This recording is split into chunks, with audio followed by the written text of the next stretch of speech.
ሰላም ጤና ይስጥልኝ ውድና የተከበራችሁ የቻናል ቤተሰቦች ሰላም ሰላም ብያለሁ። እንዴት ናችሁ? ደህና ናችሁ? ሁሉ ሰላም ሁሉ መልካም ከኔ ጋር ነው፣ እግዚአብሔር ይመስገን። ውድ ቤተሰቦች እንግዲህ ሰሞንኛ አነጋጋሪ የሆነ እንግዲህ ይህ ነገር ኦልሞስት ወደ 15 ቀን እየሆነው ነው። እንግዲህ ይህ ነገር ያው በቲክቶክ አዋርድ ላይ የተካሄደው ነገር ነው። ሰሞኑን ደግሞ የእስር ዘመቻ በተፈጠረው ማለት ነው።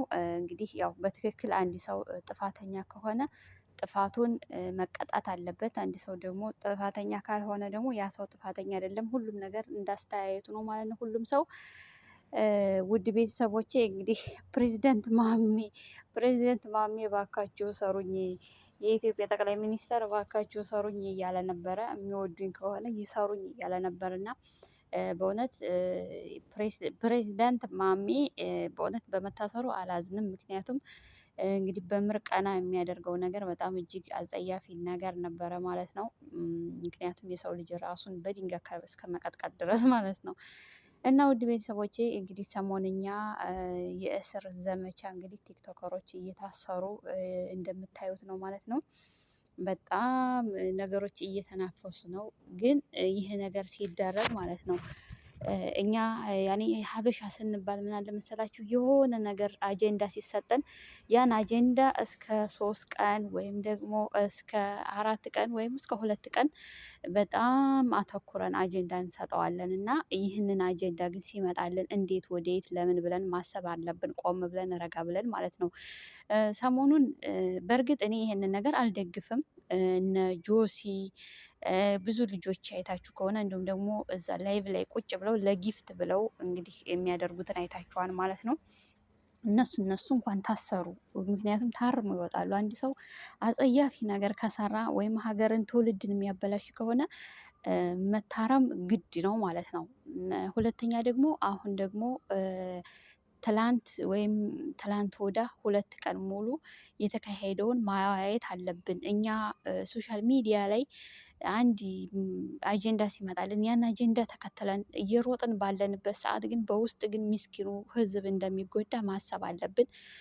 ሰሞነኛ እንግዲህ የእስር ዘመቻ ተብሎ ታዋቂ ቲክቶከሮች እየተለቀቁ እያየን ነው። ግን በእነዚህ ሰዎች ሽፋን ግን ማን እየተጨፈጨፈ እንደሆነ ኦሮሚያ ክልል ላይ ትላንትና ትላንት ወዳ የተጨፈጨፉትን ህዝቦችን ግን አስታውሰናቸዋል? አላስታወስናቸውም። ለምን?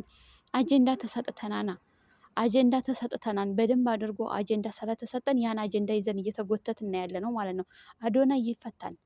አዶናይ ሲጀመር የካናዳ የዜግነት እንትን ያለው ልጅ ነው። በእርግጥ ማንም ሰው ያለ ጥፋቱ ያለምኑ እንዲታሰር አልፈልግም። ምክንያቱም አንድ ሰው ጥፋተኛ ሲሆን ከዛ ጥፋቱ እንዲታረም ቢታሰር ምንም አይደለም። ግን ያለ ጥፋቱ የሰው ልጅ አይታሰርም። የሆነ ነገር አይተውበት ነው። ሁለተኛ ደግሞ ኢትዮጵያ ላይ እንደምታዩት የሆነ ሰው በቃ ታዋቂ ሲሆን ተወዳጅ ሲሆን ለምን ብሎ ያው ጠላት ብዙ ነገር ያደርጋል። እና ሁሉም የታሰሩትኝ እግዚአብሔር እስሩን ቀለል አድርጎላቸው ይውጡ በሰላም ለቤታቸው አብቃቸው። ግን እኛ ደግሞ ያንን ነገር ይዘን ተከትለን ከውስጥ የሚጨፈጭፉት ወገኖቻችንን ልብ ብለን ማዳመጥ አለብን ማለት ነው። ኦሮሚያ ክልል ላይ ትላንት ወዳ እጅግ አጸያፊ የሆነ ብዙ ነገር ነው እየተሰራ ያለው ማለት ነው። ምክንያቱም ማንም የሚያውቅ የለም። ማንም እግዚኦ ቢባል ራሱ ማንም የሚሰማ ሰው የለም ማለት ነው። ምክንያቱም በሌላ አጀንዳ ተወጥረናል። እና አጀንዳውን እርገብ አድርገን እዛም አድኗይ እዚህ ምንትና ከምንል መልካም ነገር ሳይሄ ትክክል ናችሁ፣ ትክክል ነን። አዶናይ መልካም ነገር ሰርቷን የማይታወቁት ልጆች በቃ ለሴት ልጆችም ወይም ታዋቂ ለመሆን ለማንኛውም ነገር ኮንፊደንስ እንዲኖረን የመከረን ብዙ ነገር እያደረገ ነው። እንደዚሁም ደግሞ ረዳት ላለሎች ረዳት እያስደረገ በቃ ብዙ ነገር እያደረገ ነው። ግን ደግሞ ብዙም ያንን ያክል አጀንዳ ባናደርገው፣ ምክንያቱም አጀንዳችንን ቆም አድርገን ከስር ምን እየተሰራ ነው ብለን ማሰብ አለብን ማለት ነው።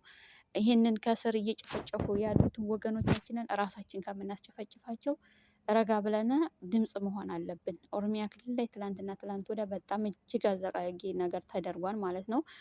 እና ውድ ቤተሰቦቼ ላይክ፣ ሼር፣ ሰብስክራይብ እያደረጋችሁ ስለምታበረታቱኝ እጅግ አድርጌ አመሰግናለሁ። እንግዲህ ያው በቪዲዮ መምጣት አልችልም። እንዲሁም ደግሞ አሁንም ለሚገባው ድምጽ ማለት ነው በጣም እጅግ አድርጌ ይቅርታ ጠይቃለሁ። ምክንያቱም ከውጭ ነው ሪከርድ እያደረኩት ያለሁት ይሄንን ሪከርድ እና የመኪና ድምጽ ምናምን ይገባል።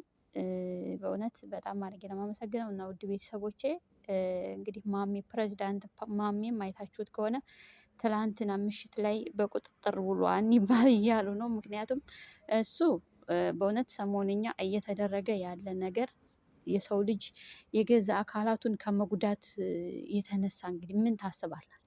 ማንም የማንም አዘኔታ የለውም ማለት ነው በአሁን ሰዓት። ምክንያቱም አንድ ሰው ጆሮውን ከቆረጠ፣ አንድ ሰው ጭንቅላቱን በድንጋይ ጭንቅላት ማለት እኮ በቃ ማንኛውን ነገር የሚያገናዝብና የሚያስብ ነው ማለት ነው። እንደ ማንኛውም ሰውነታችን እንኳ ሕክምና ሄደን የምንድንበት ነገር አይደለም። አንድ ሰው እንኳ የሆነ ነገር ተፈጥሮ ጭንቅላት ውስጥ የሆነ ነገር ደም ፈሷን ከተባለ ያ ሰው የመሞት ወይም ፓራላይዝ የመሆን ነገር ነው እንጂ የሚያጋጥመው ምንም አይነት በሕክምና እንኳ የሚድን ነገር አይደለም። እና በእውነት ትውልድን በጣም በቃ የሰው ልጅ እንደዚህ ካደረገ እኛም እንደዚህ አድርገን እኛም እንፈምስ እኛም ገንዘብ እናግኝ ብሎ ትውልድን የማበላሸት ነገር ነው። እና እንግዲህ ኢትዮጵያ ውስጥ ያሉትኝ ይሄ ነገር እንግዲህ በዚህ ነገር ከታረሙልን ውጭ ሀገር ያሉትኝ ከኢትዮጵያ ውጭ ሀገር አውሮፓ፣ አረብ ሀገራት ያሉትኝ እንትኖች ደግሞ ፌመሶች የሶሻል ሚዲያ ሰዎች ደግሞ ከዚህ ተምረን ከዚህ ተምራችሁ ቅጣታችሁን ያው እናንተ ስራችሁ እስከሆነ ድረስ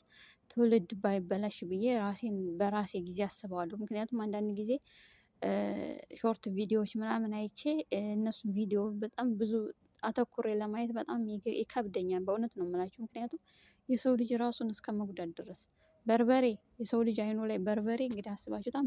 አይን ማለት ስስ ብልት ነው ማለት ነው። በርበሬ መቀባት ጭንቅላት ላይ አድርጎ ሻወር መውሰድ ማለት ቀላል ነገር አይደለም። በራሱ የሰው ልጅ በራሱ በህይወቱ የፈረደ የማንም እንደማይመለስ ማሰብ አለብንና እኛም ደግሞ ተመልካቾች እንደዚሁም ደግሞ ጊፍተሮች ብንረጋጋ እላለሁ። በእውነት ጊፍተር ማንም ጊፍት ባይሰጣቸው ይህን ነገር አጸያፊ ነገር ነው። ይህ ነገር ለነገ ለትውልዶች ብዙ ነገር መጥፎ የህይወት አደጋ ያመጣም ቢባል ማለት ነው ማንም የሚሰራ የለም። ግን አይዟችሁ እየተባሉ ገንዘብ እያስገኙ ስለሆነ እነሱ ደግሞ ለማንም የሚራራ እንትን የላቸውም። እና ውድ ቤተሰቦቼ አንዛዛሁባችሁ ማለት ነው። እና አሁንም ቢሆን በቃ ልብ ብለን ለማንኛውም ወደ ነፈሰው ነገር ሳንነፍስ ነገሮችን ልብ ብለን ነገሮችን በቃ ማዳመጥ አለብን እላለሁኝ። አመሰግናለሁ ስለተከታተላችሁኝ። ሰላም ፍቅር ለሀገራችን ይሁን። ሀገራችንን ኢትዮጵያ ሰላም ያርግልን። በእውነት በስደት ሀገር ያለን ወደ ሀገራችን መግባት እንፈልጋለን። ረዝም ዓመት 10 11 12 ዓመት ከዛም በላይ የሚኖርን ማለት ነው። በቃ ከ8 ዓመት በላይ እየኖርን ወደ ኢትዮጵያ መግባት እንፈልጋለን። እንግዲህ ያው የሀገራችንን ሁኔታ እያየን እያልን ከ8 9 ከ9 ወደ 10 እየሄድን እስከዚህ ድረስ ደርሰናል።